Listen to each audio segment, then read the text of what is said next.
The crunch of snow under spinning tires at 6 a.m. wasn't an accident. Brenda Thornfield gunned her Mercedes straight through my daughter's snowman like she was aiming for it. 3 hours of 8-year-old Zoe's work, demolished in seconds by our HOA president's morning power trip. She didn't break. She didn't apologize. She accelerated through that innocent snow family with the same cruel satisfaction she wore when issuing illegal fines to grieving neighbors. The first destruction, I rebuilt quietly. The second time, I got suspicious.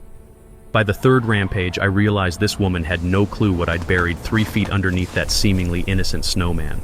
While Brenda terrorized 47 families with her measuring tape and violation notices, I'd been preparing something that would transform her next demolition attempt into the most spectacular mistake of her life. Something that would cost her everything she'd built in 6 years of absolute power. What would you do if your neighborhood bully destroyed your child's happiness? Drop your wildest revenge story below. Let me paint you a picture of what I thought was going to be our fresh start. Marcus Kellerman, that's me. 34 years old, electrical contractor trying to rebuild after a divorce that left me counting every dollar twice. I'd scraped together every penny for a $398,000 house in Willowbrook Estates, the biggest purchase of my life and my last shot at giving my daughter the stability she deserved. Zoe was 8, still asking why Daddy and Mommy couldn't live in the same house anymore. This move was supposed to fix everything: safe streets, good schools, neighbors who'd actually wave from their porches. The kind of place where kids build snowmen without looking over their shoulders. Then I met Brenda Thornfield. Picture a suburban dictator with a real estate license and too much time on her hands. 48 years old, HOA president for 4 years running, living in an $850,000 mansion that sparkled like a museum display. She carried herself like she'd been appointed mayor of everyone's business. Our first encounter happened while I was unloading my life from a U-Haul. The sharp click, click, click of designer heels on concrete announced her approach like a funeral march.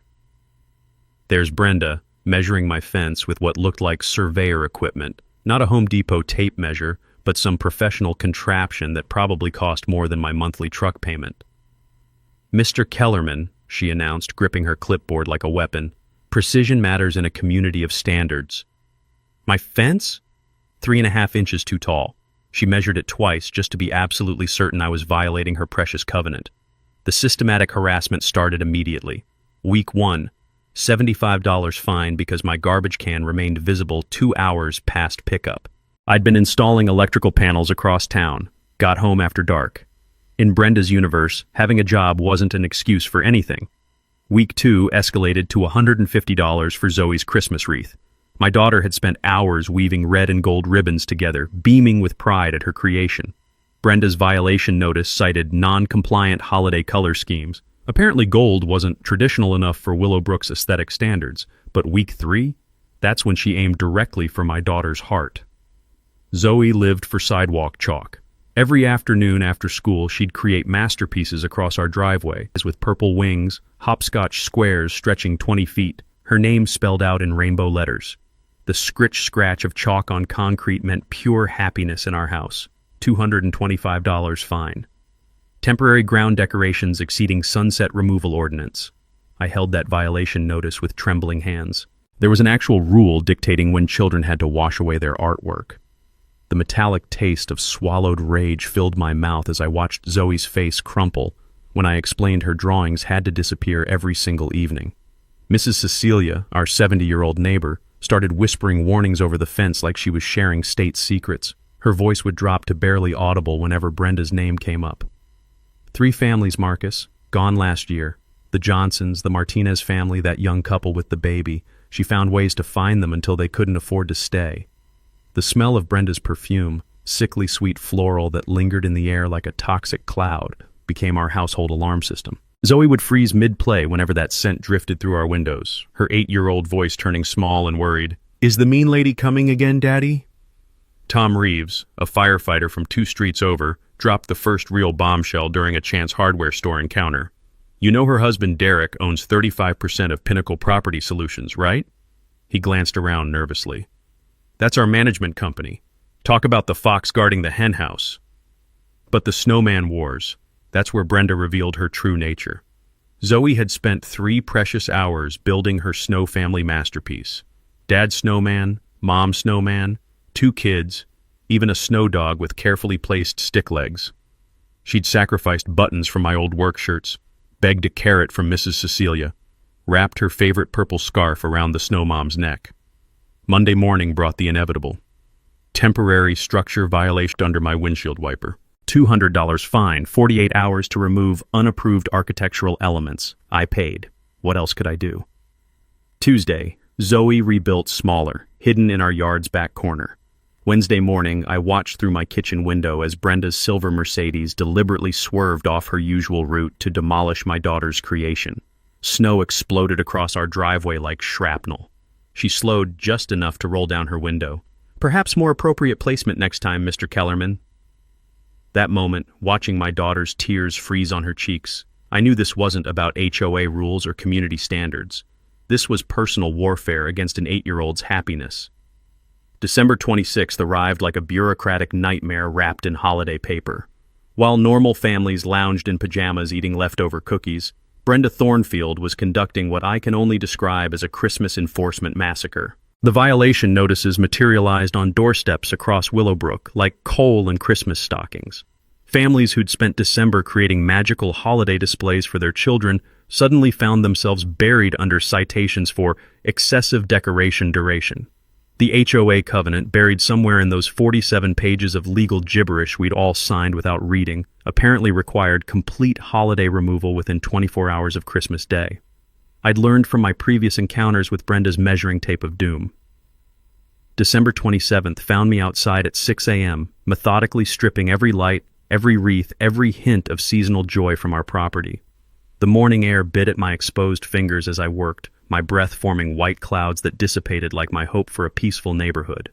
But when you're dealing with a woman who hunts violations like a bloodhound tracks scents, perfection still isn't perfect enough. That afternoon citation hit me like a slap across the face. One single icicle light strand, no bigger than a shoelace, tangled in my garage gutter. I'd missed it during my frantic removal mission. The attached photograph showed Brenda had used what looked like a professional camera with telephoto lens to document this major infraction. $275. Her Facebook post that evening poured salt in the wound. Standards don't take holidays in quality communities. True property value champions understand that excellence requires unwavering year-round commitment. The comments from her supporters made my stomach turn. Neighbors I'd waved to in passing, agreeing that some people just didn't understand community responsibility. That night, after tucking Zoe into bed with promises that the mean lady, I did what any red-blooded American does when faced with injustice. I researched the hell out of our situation. 3 hours of county records, state filing documents, and business registration searches painted a fascinating picture. Pinnacle Property Solutions wasn't just some neutral management company. It was practically the Thornfield family business. Derek's 35% ownership stake meant every fine Brenda imposed literally put money in their household bank account. I'd read somewhere during my contractor licensing courses that board members were supposed to disclose financial conflicts like this, but somehow that information had never made it into our community meetings. The deeper I dug, the more interesting things became. Online reviews for Pinnacle painted a disturbing pattern across their managed communities. Escalating enforcement, selective targeting, families driven away after mounting legal costs. One review from Forest Glen Estates, posted just months ago, included a phrase that made my coffee grow cold. They don't want rule compliance, they want property turnover. So that's when I realized Brenda wasn't just power hungry. She was running a business model designed to force out certain residents and flip their properties through her real estate connections. Movement outside caught my attention around midnight. Through my home office window, I watched Brenda conducting what could only be described as a surveillance mission, flashlight in hand, photographing properties like she was documenting enemy positions. The woman was treating our neighborhood like her personal kingdom. The next morning brought an unexpected encounter that changed everything. Mel's Diner occupies the corner of Main and Elm like a time capsule from better days. Cracked vinyl booths, coffee that could wake the dead, and the kind of atmosphere where strangers become allies over shared grievances. I was grabbing breakfast before heading to a job site when Raj Patel slid into my booth uninvited, looking like a man carrying heavy secrets. "You're dealing with the Thornfield enforcement machine too, right?" His laptop bag hit the table with a thud that suggested preparation. Because I think I've figured out her system. Raj worked from home as a software engineer, which meant he'd witnessed Brenda's daily operations from his front window for 2 years. His violation collection rivaled mine. Mailbox paint 3 shades off regulation, $150. Vehicle parked 6 inches too close to his property line, $200. And my personal favorite, $300 for unauthorized landscape modifications, when he'd planted tulips in his own flower bed without submitting a formal horticultural application. The booth's vinyl squeaked as more unlikely conspirators joined our impromptu resistance meeting. Betty Morrison, 73-year-old retired English teacher, arrived with a manila folder thick enough to choke a horse. 40 years of managing teenagers had apparently prepared her perfectly for documenting adult bullies. Pattern recognition, Betty announced, spreading photographs across our table like a detective building a murder board. She targets single parents, elderly residents, minorities, anyone she perceives as vulnerable. Classic authoritarian behavior. Tom Reeves completed our accidental fellowship when he spotted us through the diner's window. The firefighter brought crucial intelligence. His buddy at city inspection had reviewed several of Brenda's violations and confirmed they were creative interpretations of HOA rules, not actual municipal code problems. She was manufacturing crises where none existed. The sound of coffee cups clinking and breakfast conversations provided perfect cover for our planning session. We looked like ordinary neighbors catching up over pancakes while quietly documenting systematic community harassment. But it was that evening's snowman incident that pushed me from documentation into action. Zoe had rebuilt behind our house this time, a modest 3-ball creation tucked where no sightline restriction could possibly apply.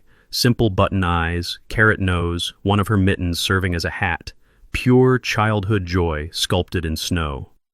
I watched from our kitchen window as Brenda's Mercedes made an unprecedented detour through our back alley, deliberately targeting that innocent snowman until it exploded across our yard like a white grenade.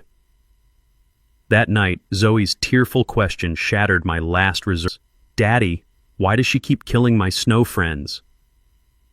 The next morning, I started designing something special for Brenda's next demolition mission.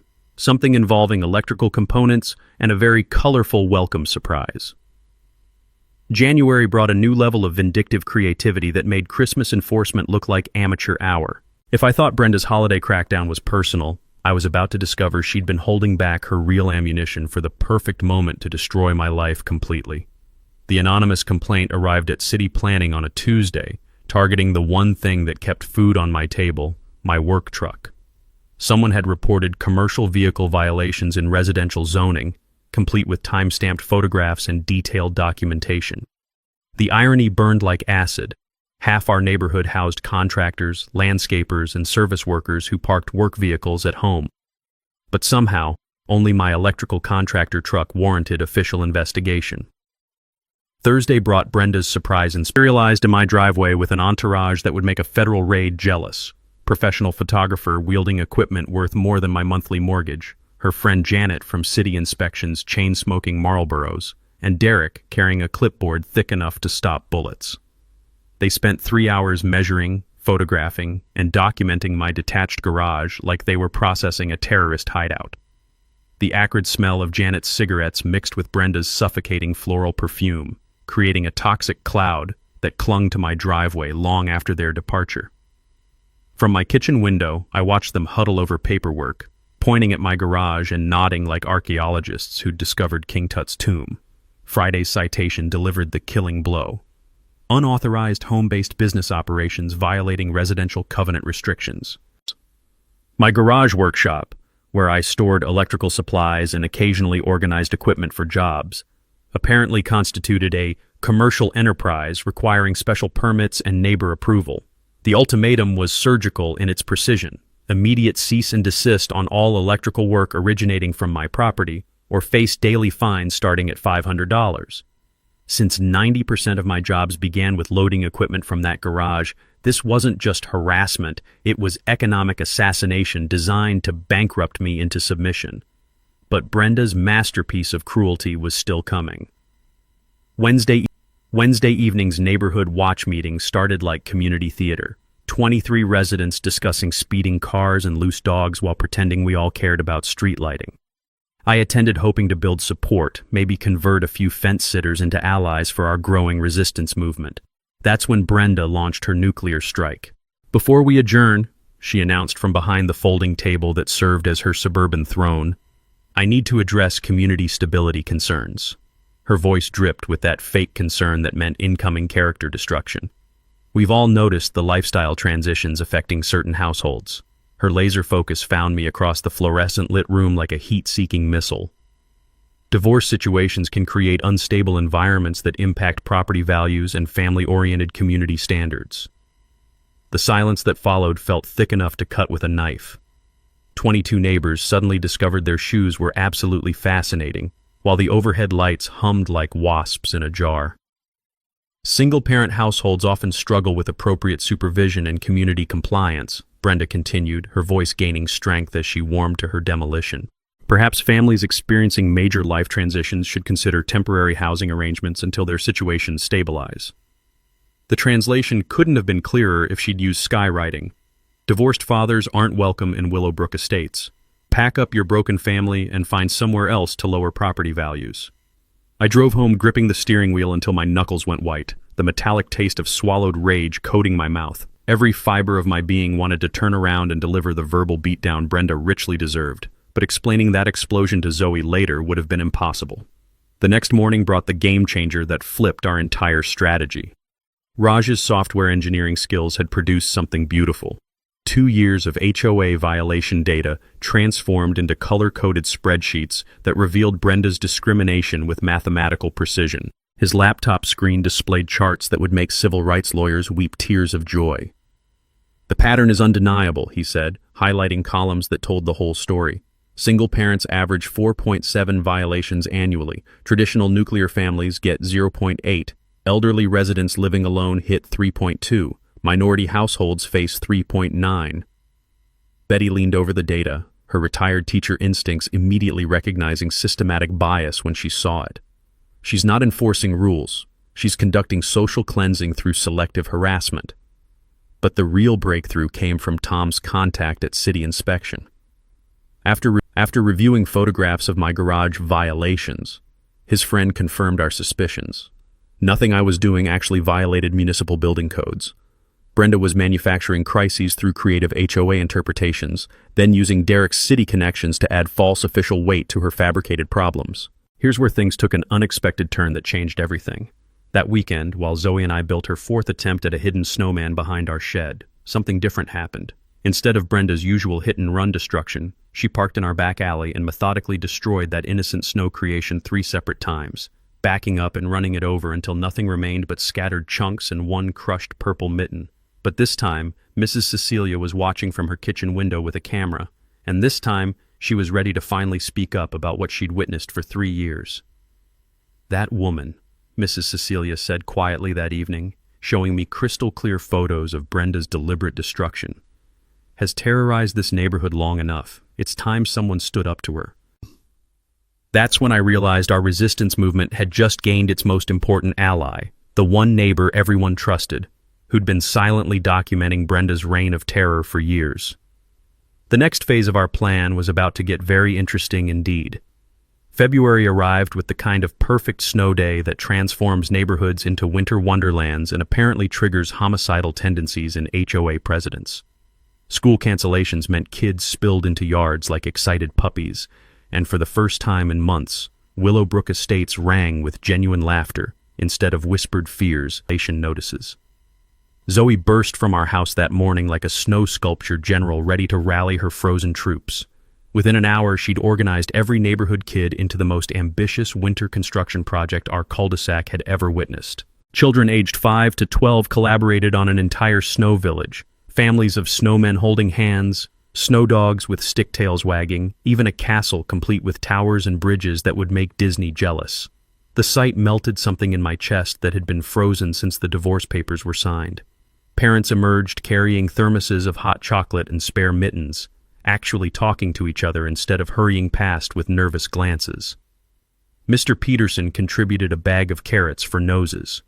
The Martinez family, who'd been living in fear since their own Brenda encounters, donated colorful scarves that transformed simple snowmen into neighborhood characters. For 6 magical hours, Willowbrook felt like the community we'd all mortgaged our futures to join, the symphony of childhood joy, laughter mixing with the satisfying crunch of snow being packed into perfect spheres, created music our street hadn't heard in years.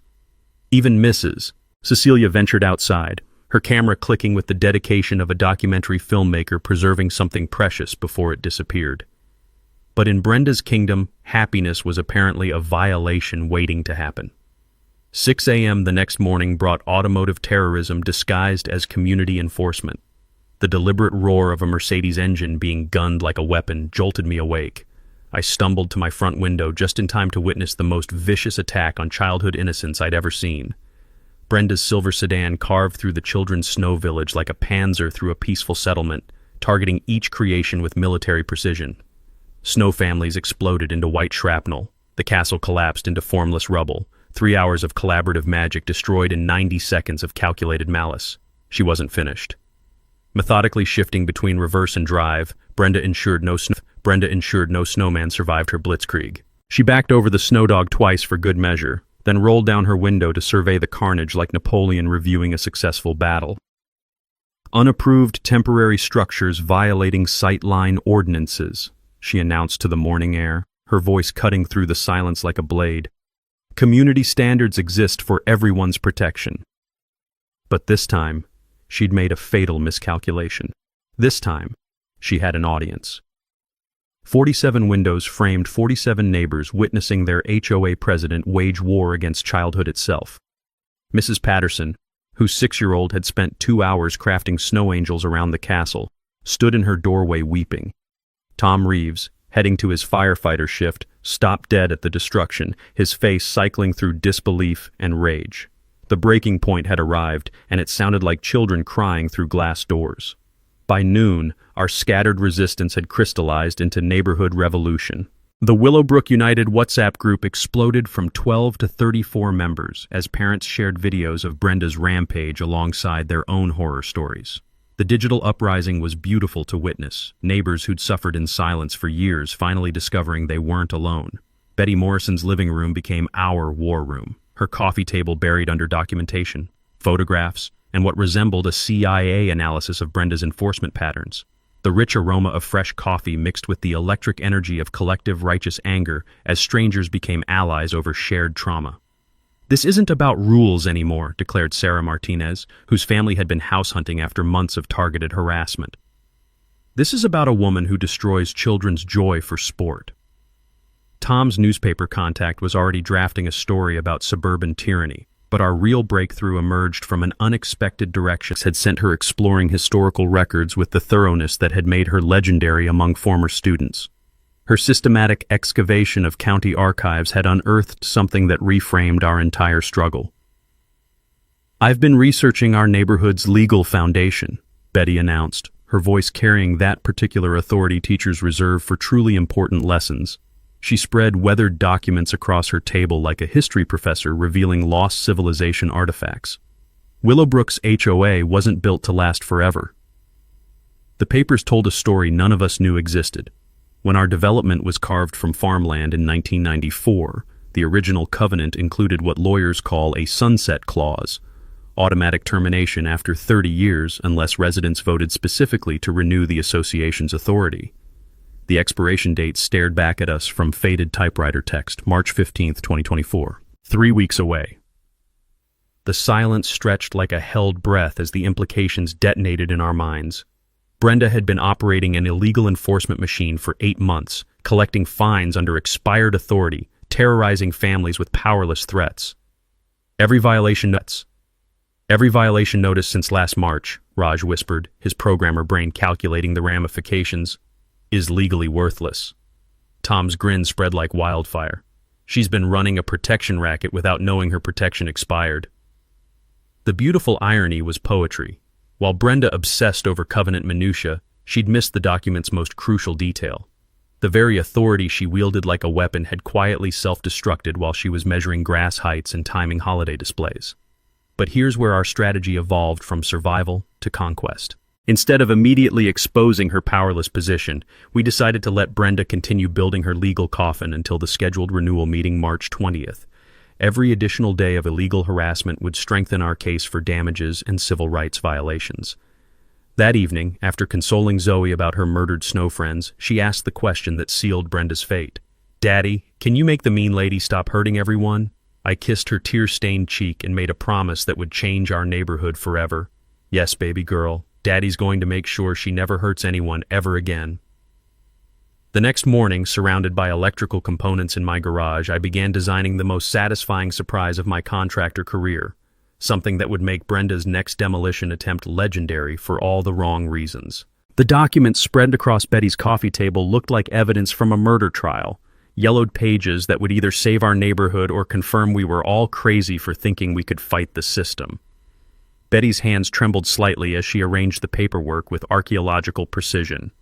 The smell of old ink and bureaucratic dust filled her living room, mixing with the aroma of her endless coffee supply and the nervous energy radiating from 8 neighbors who'd gathered for what felt like a resistance meeting in occupied territory. "I've spent 3 days in county archives," Betty announced, her voice carrying that particular authority teachers reserve for life-changing lessons. "What I found changes everything we thought we knew about our situation." Mrs. Cecilia leaned forward from the edge of the sofa, her camera still hanging around her neck from documenting yesterday's snowman massacre. Tom shifted his firefighter frame in the small chair, while Raj's laptop hummed quietly in the background, displaying spreadsheets of Brenda's harassment patterns. "When Willowbrook Estates was incorporated in March 1994, Betty continued, the original developers included something called an automatic sunset clause.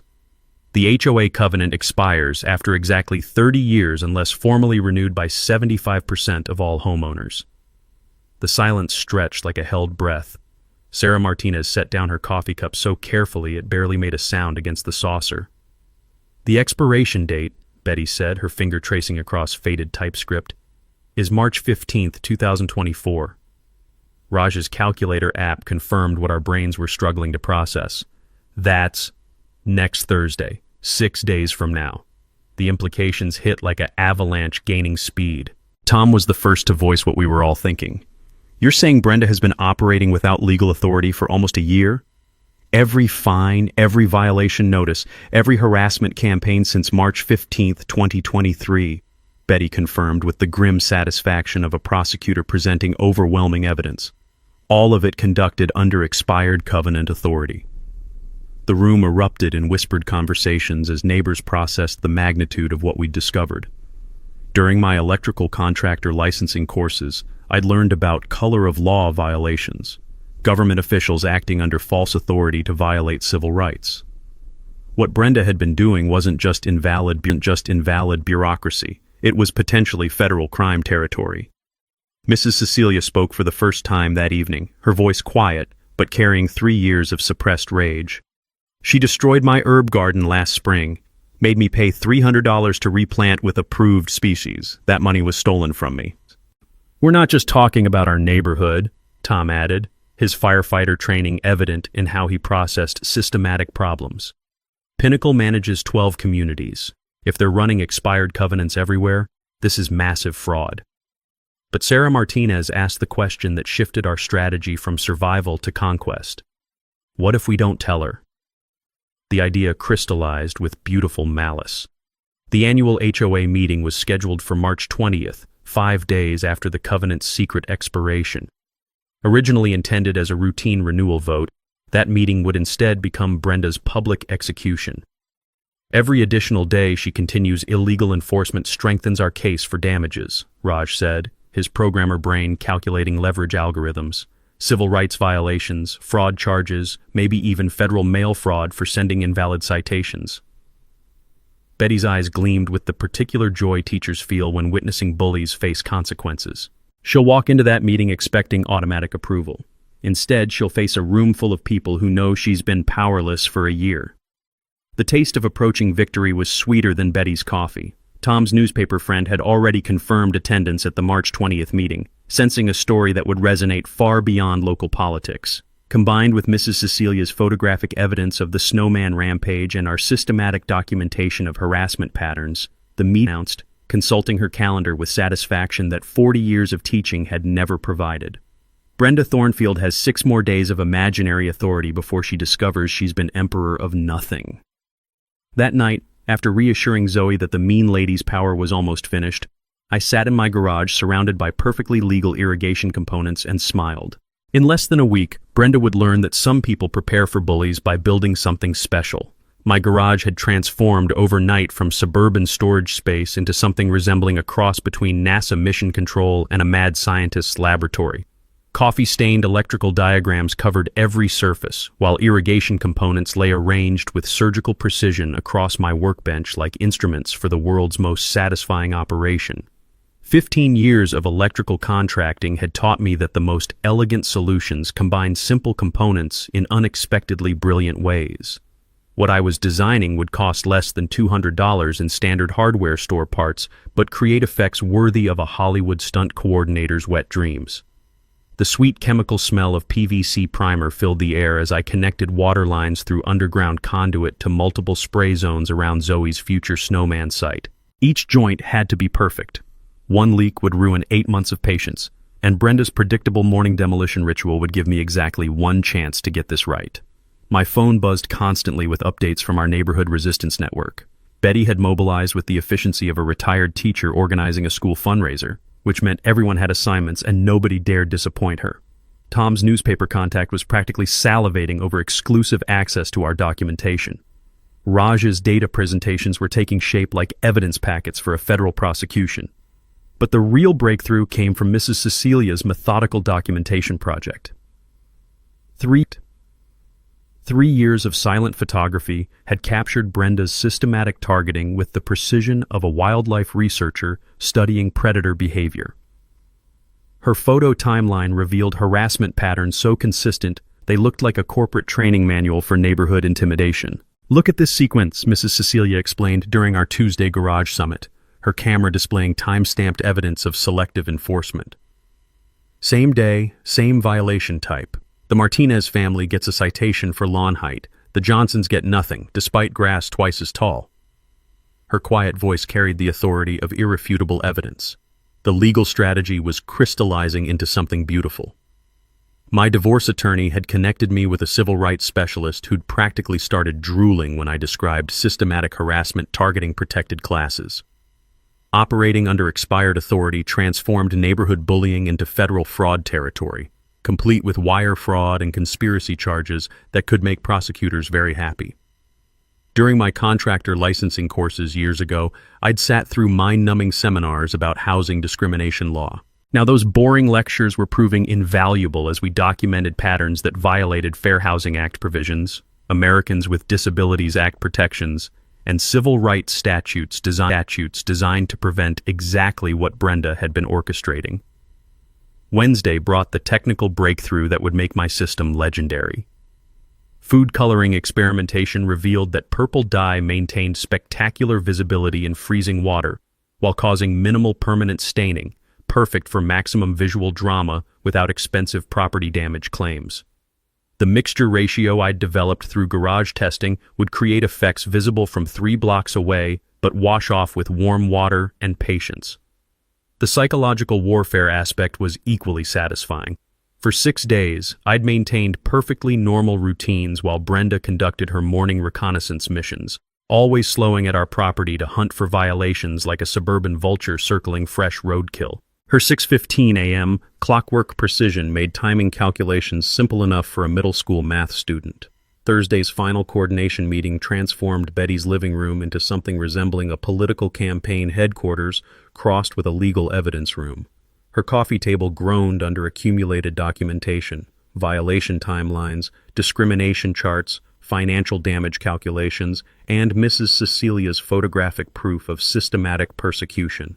The rich aroma of Betty's industrial-strength coffee mixed with nervous energy and righteous anticipation as we finalized details that would reshape our neighborhood's future. 43 households confirmed for March 20th, Betty announced with the satisfaction of a general reviewing pre-battle intelligence.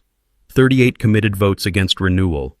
Even if Brenda brings every supporter in the county, we have overwhelming numbers to dissolve this HOA permanently. Tom's media contact had confirmed exclusive coverage rights, including advance access to our evidence packages. The story angle was irresistible. Suburban tyrant's year-long illegal reign ends in community revolt. Combined with snowman destruction footage and harassment documentation, the coverage would reach audiences far beyond local politics. Friday brought final system testing that felt like Christmas morning for electrical contractors. Pressure plates responded perfectly to simulated vehicle weight. Water pressure achieved optimal spray height and coverage area. Timer sequences activated for exactly 30 seconds, long enough for spectacular photography, short enough to prevent legitimate damage claims. The weekend's preparation took on ceremonial significance as neighbors positioned themselves for our neighborhood's liberation. Cameras were charged, legal documents organized, evidence packets prepared for immediate distribution. The anticipation felt thick enough to cut with wire strippers. Sunday evening, as I ran final diagnostics on the most satisfying engineering project of my career, Zoe appeared beside my workbench carrying her favorite snow-building mittens. "Daddy, will you help me build the best snowman ever tomorrow?" she asked with 8-year-old optimism that hadn't been crushed despite everything Brenda had done to her innocent creations. I wrapped my daughter in the promises fathers never break. "Yes, baby girl, we're going to build a snowman so special that no mean lady will ever be able to hurt it." Monday morning, March 11th, I completed connections on a system designed to deliver justice one purple fountain at a time. Brenda Thornfield had 4 more days of imaginary power before she learned that some electrical contractors specialize in more than just lighting circuits. Some of us wire up karma. March 12th brought the kind of desperate escalation that happens when tyrants sense their empires crumbling. Brenda's morning patrol had evolved from routine enforcement to something resembling military reconnaissance, complete with telephoto photography and what appeared to be a detailed inspection checklist. The first sign of her desperation came through our WhatsApp group at 7:23 a.m. Screenshots flooded the chat showing identical violation notices delivered to every household that had joined Willowbrook United. The charges were creative fiction, conspiracy to undermine community standards, with fines starting at $500 per household. The accompanying letter read like something from a Banana Republic dictator. Organized resistance to lawful community governance constitutes a breach of covenant solidarity of action.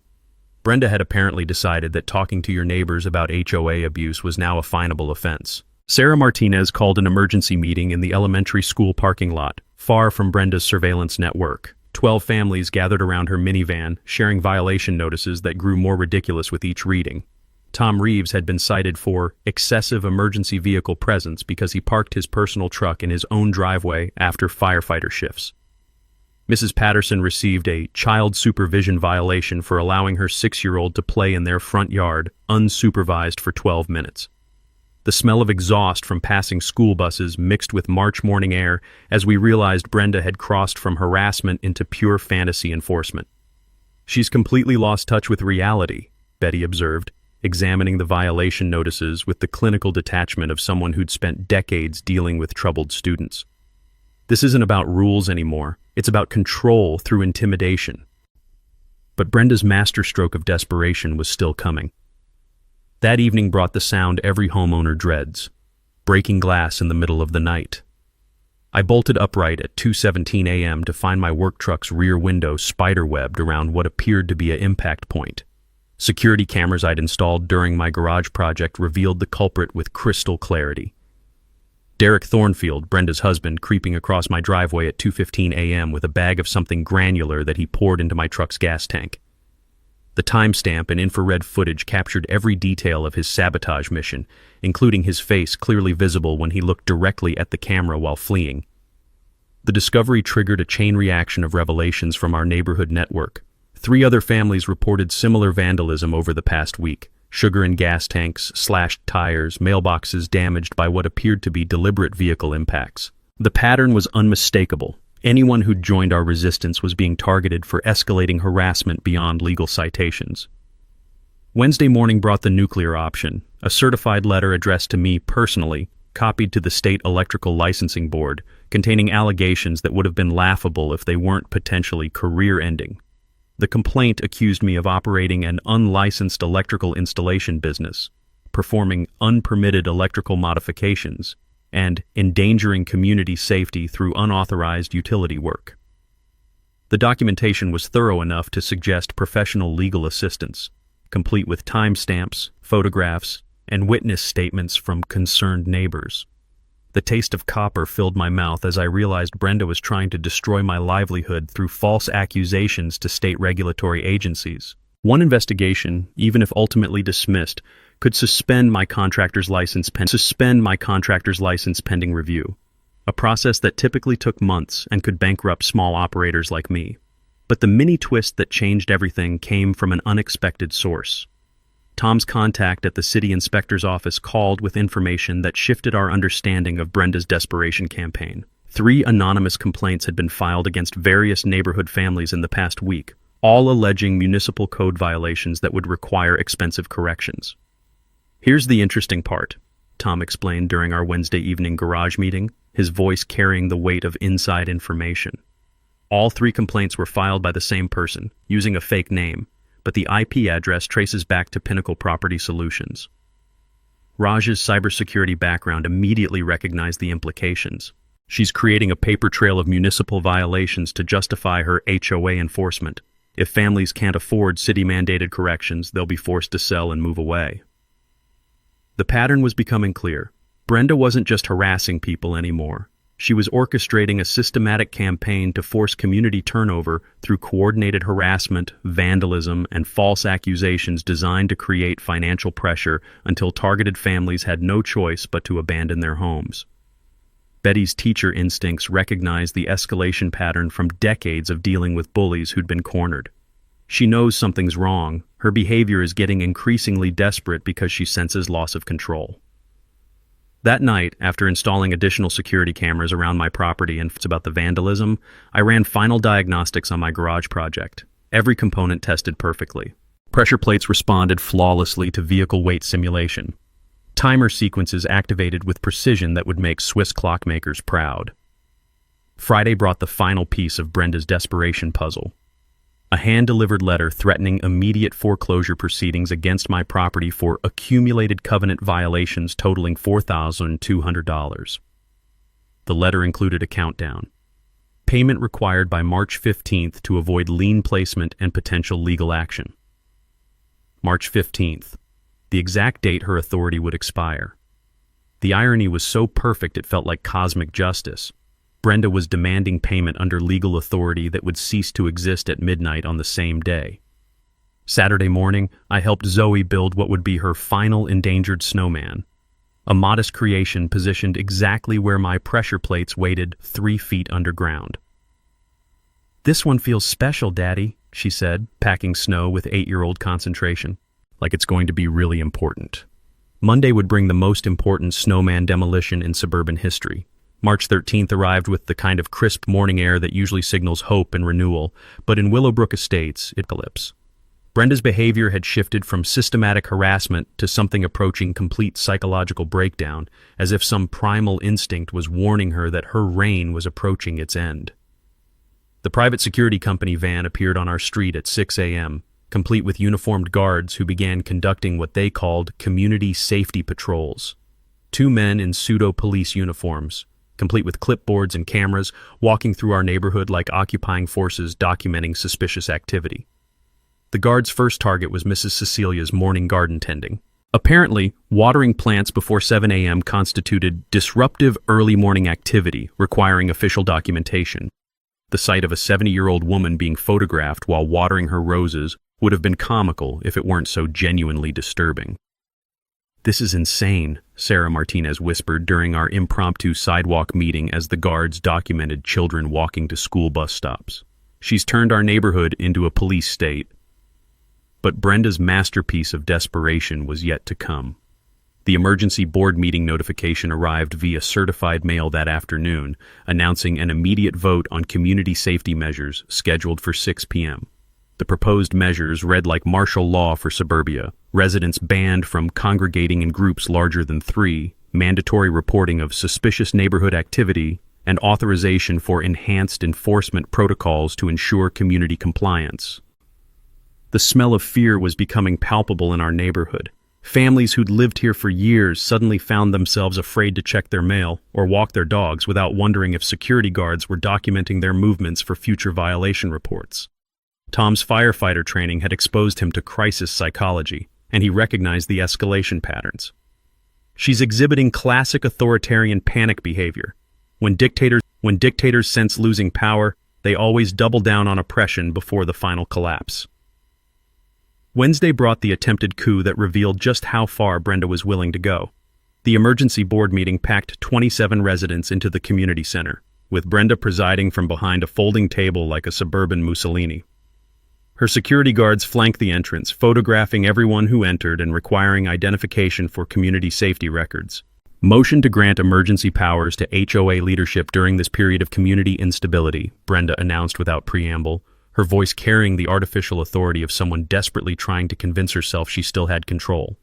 The proposed emergency powers included authority to restrict neighborhood access, implement curfews for problematic residents, and authorize immediate removal of destabilizing elements from community property. Betty Morrison stood up from her folding chair with the dignity of someone who'd spent 40 years refusing to tolerate bullying. "Mrs. Thornfield, by what legal authority are you conducting this meeting?" The question hung in the air like smoke from an explosion. Brenda's face cycled through confusion, anger, and something approaching panic as she realized she couldn't answer without revealing either ignorance or deception about her expired authority.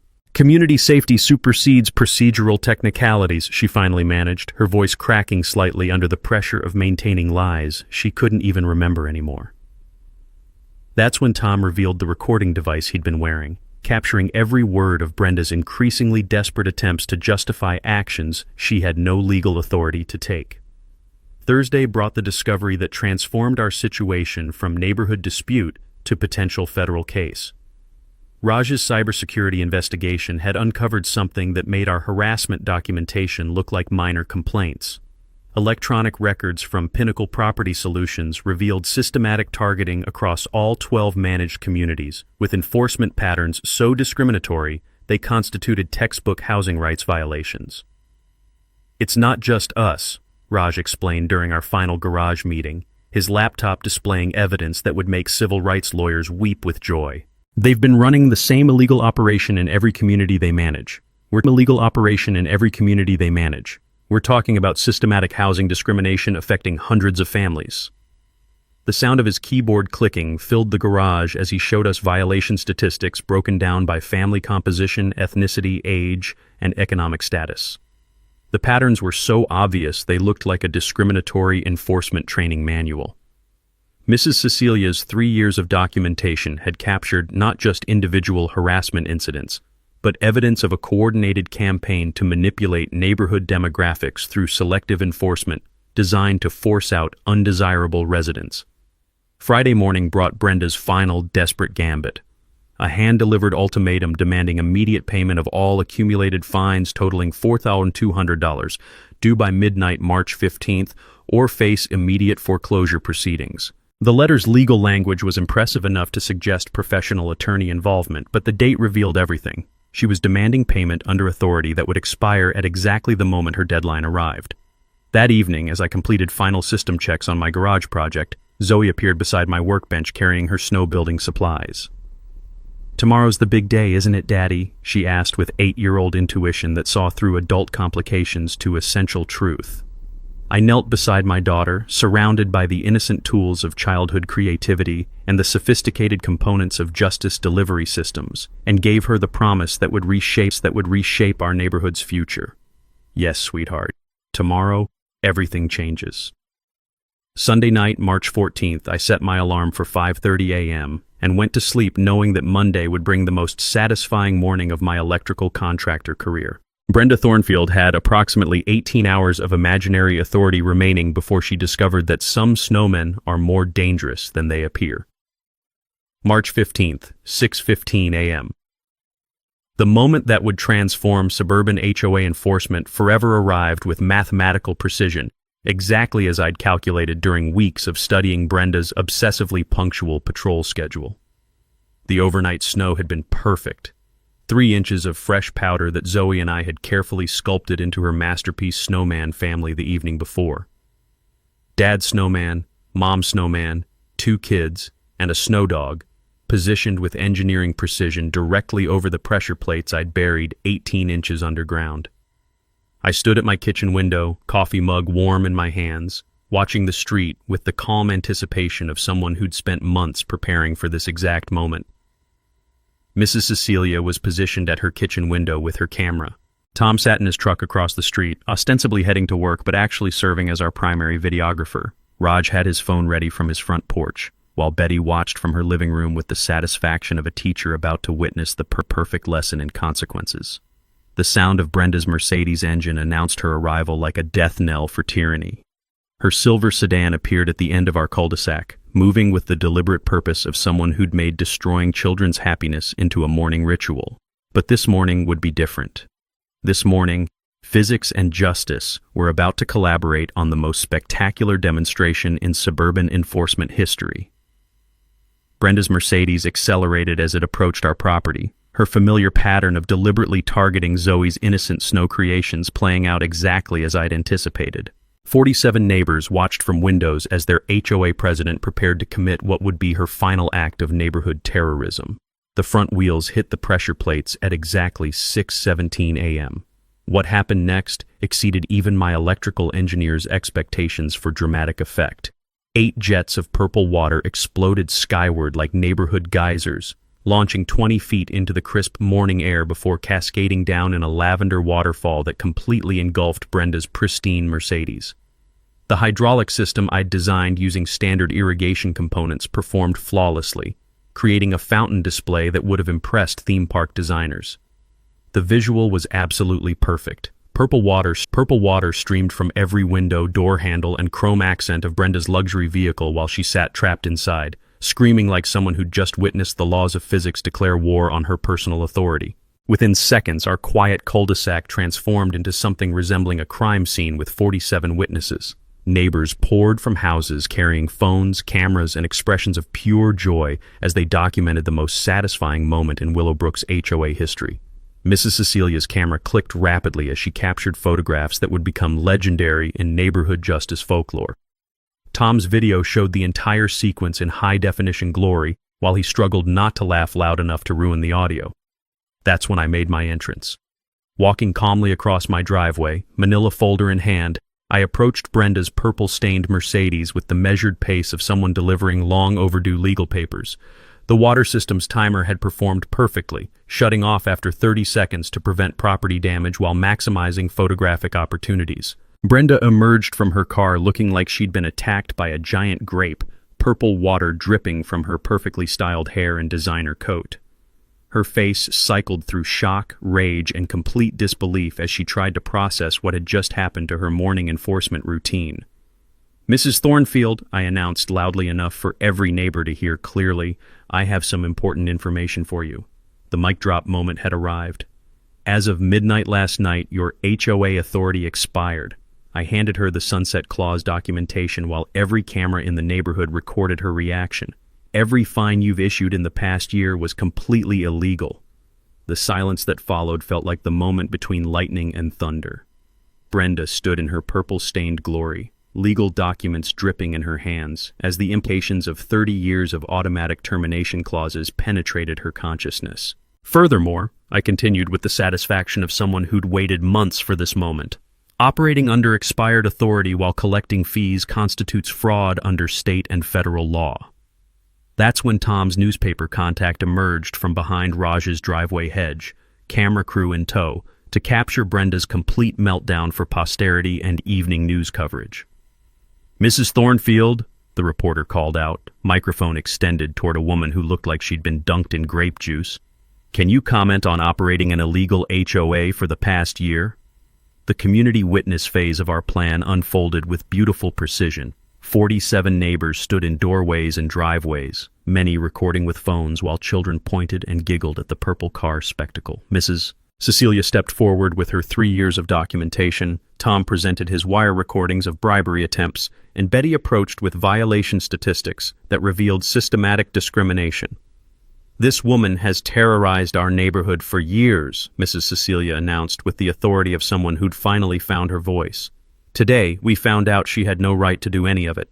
The sheriff's deputy arrived exactly on schedule, summoned by our anonymous tip about harassment complaints and potential fraud. Deputy Harrison reviewed our documentation, confirmed the HOA's expired status, and issued Brenda an official trespass warning for continued property harassment under false authority. "Ma'am," he told the purple-stained former dictator, "you need to contact an attorney immediately." As Brenda's Mercedes limped away trailing purple drops like automotive blood, our neighborhood erupted in celebration that had been suppressed for years. The revolution was complete, and it was beautiful. The aftermath of Purple Fountain Friday, as it became known throughout our county, unfolded like dominoes falling in perfect sequence, each consequence more satisfying than the last. Within 6 hours, local news footage of Brenda's purple Mercedes meltdown had gone viral across 3 states. The image of a suburban HOA president covered in lavender water while being served expired authority documents became the poster child for neighborhood tyranny getting its comeuppance. Purple Rain Revenge trended on TikTok for 4 days straight. March 20th's annual meeting transformed from routine HOA business into the most attended community gathering in Willowbrook's history. 62 households packed the community center, with Tom's reporter friend and 2 additional news crews documenting what one anchor called Democracy in Action, Suburban Edition. Yet Betty Morrison's presentation of our discrimination evidence received a standing ovation that lasted 3 minutes. When the renewal vote was called, the result was historic. 58 votes against renewal, 4 in favor, with Brenda notably absent from proceedings. The Willowbrook Estates Homeowners Association officially dissolved at 8:47 p.m., ending 30 years of architectural tyranny with the kind of decisive community action that makes civics teachers weep with pride. But the real victory was what came after. The financial justice arrived swiftly and substantially. Our class action lawsuit against Pinnacle Property Solutions settled for $180,000 in illegally collected fines plus punitive damages. Every household received an average refund of $4,000, with families like mine who'd been specifically targeted receiving additional compensation for harassment damages. Brenda's real estate license suspension became permanent after the State Ethics Board reviewed our evidence of systematic client manipulation. Derek's ownership stake in Pinnacle collapsed when 7 other communities terminated their management contracts following news coverage of our case. More importantly, our victory inspired legislative action. The Willowbrook Reform Act became state law 6 months later, requiring HOA covenant renewal notifications, automatic sunset clause disclosures, and civil penalties for operating under expired authority. 3 other states adopted similar legislation based on our documentation. The community transformation was profound and immediate. Without HOA restrictions, our neighborhood bloomed into something resembling actual human habitat. Children's chalk art appeared on driveways without fear. Mr. Peterson's vegetable garden expanded beyond approved species limitations. The Martinez family's cultural holiday decorations could finally reflect their heritage without architectural review approval. Mrs. Cecilia became our unofficial neighborhood historian, her documentation project evolving into a community archive that preserved both our struggle against tyranny and our victory over systematic harassment. Her courage in finally speaking up inspired 2 other elderly neighbors to share their own stories of HOA intimidation.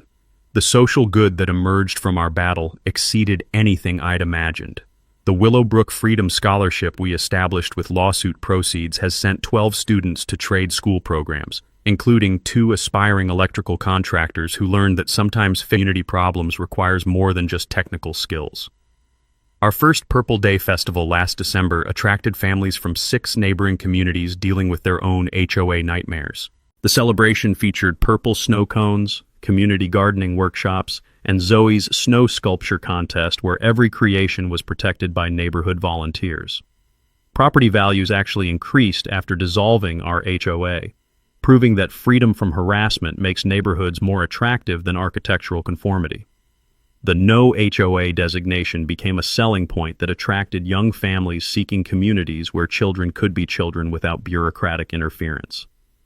Zoe's happiness was the ultimate measure of our victory. She built snow families all winter without looking over her shoulder, her artistic confidence restored by the knowledge that neighborhood bullies couldn't destroy creativity anymore. Last month, she organized a block-wide sidewalk chalk festival that would have triggered dozens of violations under Brenda's regime. "Daddy," she said recently while we built what she calls her Freedom Snowman, "I'm glad the mean lady learned that hurting people is wrong." The personal growth that emerged from our community struggle surprised everyone. I discovered leadership abilities I'd never needed as a contractor, while Zoe learned that standing up to bullies requires patience, preparation, and sometimes help from unexpected allies. Tom became our volunteer neighborhood safety coordinator. Betty started a monthly book club that doubles as informal community governance, and Raj launched a local HOA reform consulting service that helps other communities escape systematic harassment. As for Brenda Thornfield, she moved to a gated community 3 counties away, where someone else's architectural committee can appreciate her attention to rule enforcement detail. Speaking of justice served with perfect timing, wait until you hear about my neighbor who tried to steal my parking space for 2 years. She had no idea I'd been documenting everything for the perfect legal revenge. What's your wildest HOA horror story? Drop a comment sharing your neighborhood nightmare because your situation might be perfect inspiration for my next community justice video. And if you loved watching this suburban tyrant get her purple comeuppance, smash that subscribe button. I've got 5 more David versus Goliath stories dropping this month that'll make this look like a warm-up.